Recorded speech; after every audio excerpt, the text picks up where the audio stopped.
Assalamualaikum warahmatullahi wabarakatuh. Selamat berjumpa kembali dengan saya dalam video kali ini. Kita akan membahas makanan-makanan khas dari daerah-daerah yang terdapat di Indonesia. Apa saja daerah tersebut? Mari kita bahas dalam video ini. Oke, kalian ada rencana liburan akhir tahun ke Sulawesi Tenggara, Maluku Utara, NTT, Papua Tengah, serta Bengkulu. Liburan kalian tidak akan lengkap jika kalian tidak menikmati makanan khas dari daerah tersebut.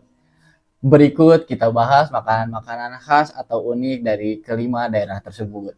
Yang pertama ada dari daerah Sulawesi Tenggara, tepatnya dari Kalipohara di Kabupaten Konawe. Di daerah Konawe ada makanan yang namanya sate gogos bokea. Dari namanya saja sudah unik ya bagi kita yang bukan dari Konawe. Apalagi rasanya. Jika kalian penasaran, tetap tonton video ini.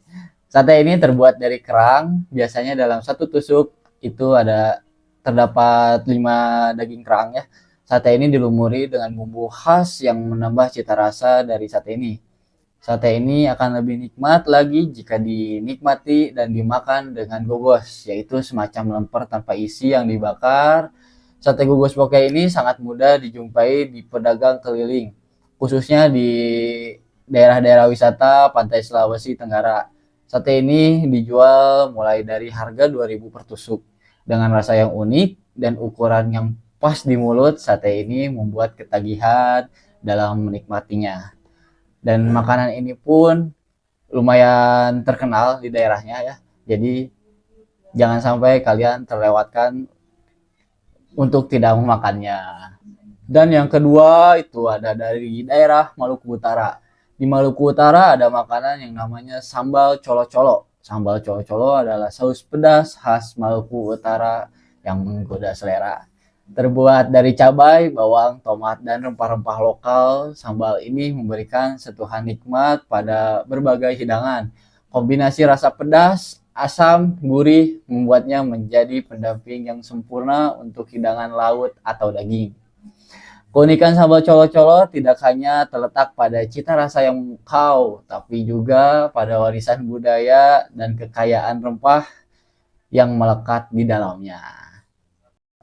Sambal colo-colo tidak hanya sekedar bumbu penyedap, tetapi juga mencerminkan keberagaman Maluku Utara dalam menyajikan hidangan yang autentik. Proses pembuatannya pun melibatkan keahlian dalam memadukan bahan-bahan segar untuk menciptakan harmoni rasa yang unik.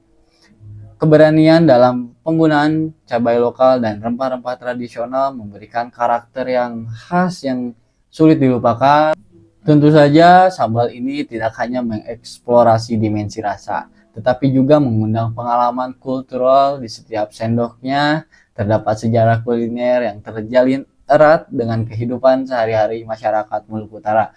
Kelezatan sambal colo-colo menjadi jendela kebudayaan yang terbuka lebar bagi siapapun yang mencicipinya. So, jadi semua bagi masyarakat Indonesia, jangan lupa kalian harus mencicipi sambal colo-colo. Yang ketiga, dari daerah Nusa Tenggara Timur. Di daerah ini ada makanan yang namanya kolo. Kolo merupakan hidangan khas Nusantara dari Nusa Tenggara Timur, Indonesia tepatnya. Hidangan ini terkenal dengan rasa gurih dan pedas yang khas. Kolo umumnya terbuat dari bahan dasar jagung yang dihaluskan, dicampur dengan kelapa parut, dan diberi rempah-rempah seperti cabai, bawang, dan terasi. Proses pembuatan kolo melibatkan keahlian khusus dalam mencampur bahan-bahan tersebut untuk menciptakan tekstur yang lezat dan cita rasa yang memikat lidah. Hidangan ini seringkali dihidangkan dalam acara-acara istimewa seperti perayaan adat atau acara keluarga. Keunikan kolo tidak hanya terletak pada rasanya yang lezat, tetapi juga pada perannya sebagai simbol kebersamaan dan keakraban. Masyarakat NTT seringkali menghidangkan kolo sebagai wujud kehangatan dan kebersamaan di antara anggota keluarga atau tamu yang hadir. Dengan rasa yang autentik dan kekayaan rempahnya, kolo menjadi bagian tak terpisahkan dari warisan kuliner Nusa Tenggara Timur yang patut dicoba, dan bagi pecinta kuliner harusnya itu wajib dicoba untuk menambah pengalaman baru. Dan yang keempat ada Aunu Sanebre. Aunu Sanebre adalah hidangan khas dari Papua Tengah yang menawarkan pengalaman kuliner yang unik dan berbeda. Hidangan ini terkenal dengan kombinasi bahan-bahan tradisional yang diolah dengan keahlian khusus, menciptakan cita rasa yang otentik dan lezat. Aunu Sanebre umumnya adalah masakan yang terdiri dari ikan teri nasi yang digoreng kemudian dicampur dengan parutan kelapa serta irisan daun talas. Campuran tersebut kemudian dikukus hingga matang. Aunu Sanebre memiliki cita rasa yang gurih dengan tekstur yang tampak kering yang dimasak dengan rempah-rempah khas Papua. Dan proses pengolahannya yang cermat memberikan hidangan ini kelezatan yang khas dengan rasa yang menggoda selera. Keunikan Aunu Sanebre juga terletak pada penggunaan bahan-bahan alami seperti daun pisang yang digunakan sebagai pembungkus saat proses memasak. Hal ini memberikan hidangan tersebut aroma yang khas, memberikan sentuhan ekstra pada cita rasanya. Hidangan ini seringkali menjadi bagian dari acara-acara adat atau perayaan khusus di Papua Tengah, mencerminkan kekayaan budaya dan tradisi kuliner masyarakat setempat.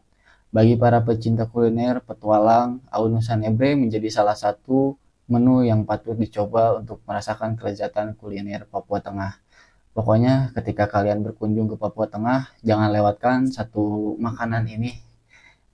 Tanpa makanan ini kalian belum bisa disebut kalian sudah bermain ke Papua.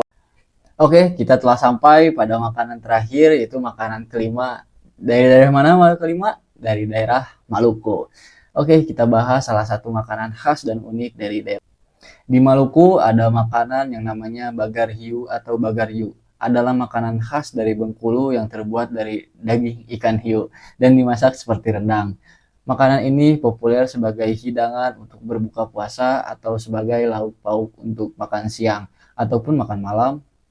Namun, akibat keterbatasan bahan utama, hidangan ini sulit ditemui dan juga status ikan hiu yang merupakan hewan dilindungi. Proses penangkapan ikan hiu pun mengikuti filosofi kearifan lokal, yang mana hanya jenis ikan hiu jantan saja yang ditangkap. Kenapa sih ikan hiu jantan saja? Itu kan pasti pertanyaannya. Ya, ikan hiu jantan itu memiliki ciri khas pada daging ya guys. Jadi lebih enak. Yang mana hanya jenis ikan hiu jantan saja yang ditangkap agar hiu betina masih bisa menjaga kelestariannya untuk tetap beranak pinak ke depannya. Pengetahuan memasak bagar hiu diturunkan secara turun-temurun dari generasi ke generasi. Masakan ini adalah hidangan favorit Presiden Indonesia pertama, yaitu Bapak Insinyur Soekarno.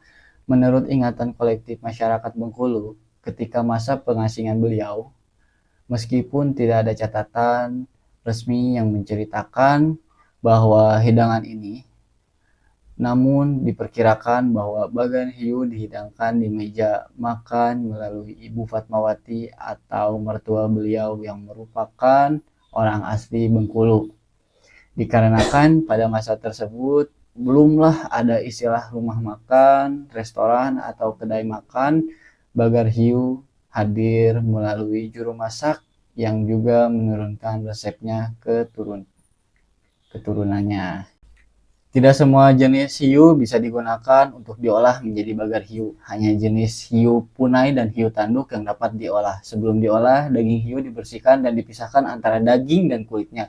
Selain jenis hiu, hal yang perlu diperhatikan dalam pembuatan hidangan ini adalah teknik menghilangkan amis dan anyir dari ikan hiu. Kedua bau tersebut dihilangkan dengan cara marinasi daging hiu menggunakan perasan jeruk nipis dan merebusnya hingga empuk.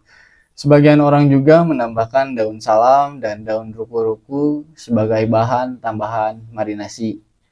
Bagar hiu tidak menggunakan santan dalam proses pembuatannya, melainkan menggunakan kelapa sangrai dan menggunakan rempah seperti laos, kunyit, kemiri, serai, kapulaga, ketumbar, kayu manis, jahe, asam jawa, cengkeh, pala, bawang merah, dan bawang putih.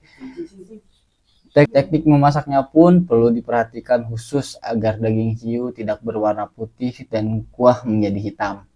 Sebelum dimasak, daging hiu harus dibalurkan bumbu halus terlebih dahulu dengan tujuan agar daging hiu berwarna kecoklatan saat dimasak. Setelah itu, sebagian bumbu ditumis terlebih dahulu menggunakan minyak goreng. Setelah tercium bau harum, barulah daging hiu dimasukkan dan kemudian ditambahkan air sedikit demi sedikit. Mungkin cukup sekian penjelasan video tentang makanan-makanan khas dari 5 daerah tersebut ya.